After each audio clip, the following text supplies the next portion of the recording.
Ang coverage ng video ito ay ang mga dahilan kung bakit hindi ka makapag-upload ng avatar sa ML. Pangalawa ay ang paraan upang makapag-upload ka na ng avatar sa ML.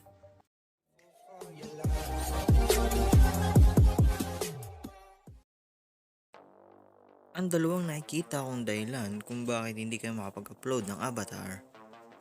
Ang una ay political issue. Pangalawa ay software bug. Bakit ko sinabing political issue? Ito ay marahil lang ML nakaban sa China at hindi lang yon, pati sa India. Magtataka ang ilan sa inyo, wala naman tayo sa India or China. Tayo pa rin ay apektado nito dahil karamihan ng ating device ay gawa sa China. At hindi lang yon, karamihan sa mga developer ng software ay mga Indiano. Nais mong malaman ng iba pang detalye tungkol sa isyong yan? I-search nyo lang sa Google. Ngayon, simulan na natin. First, i-open natin ang Playstore. Then i-search Google Photos.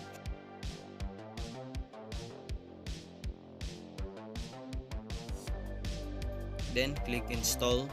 Para sa mga walang Playstore, may nilagay na akong download link ng APK installer netong Google Photos.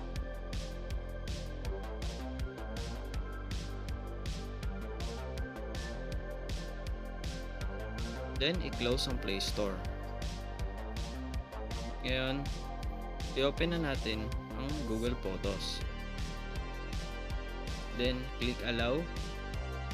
Then pili na lang kung anong gusto niyo sa dalawa. Then after mag-load ng pictures, maaari na natin i-close ang Google Photos.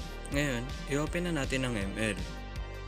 I-fast forward ko na rito dahil medyo mabagal ang startup ng akin dahil ako ay naka-adaptable storage at hindi ganun kabilisan ang aking SD card.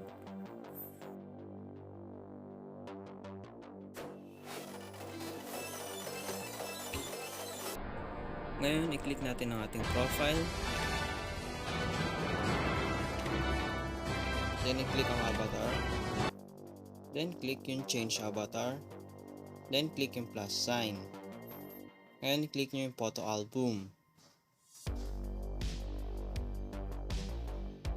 Then may dalawang pagpipilian. Piliin nyo yung may logo ng Google Photos.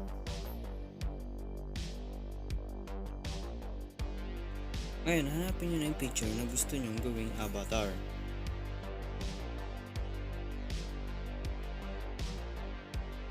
Piliin ang Google Photo upang makrop ang picture. Then, click Got It. Ngayon, pwede nyo nang i-resize. Then, click Done. Click Confirm. Then, click OK.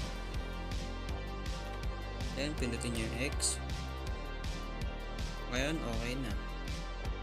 Kung ayaw pa rin gumana sa inyo, kailangan nyo nang i-reinstall ang ML nyo.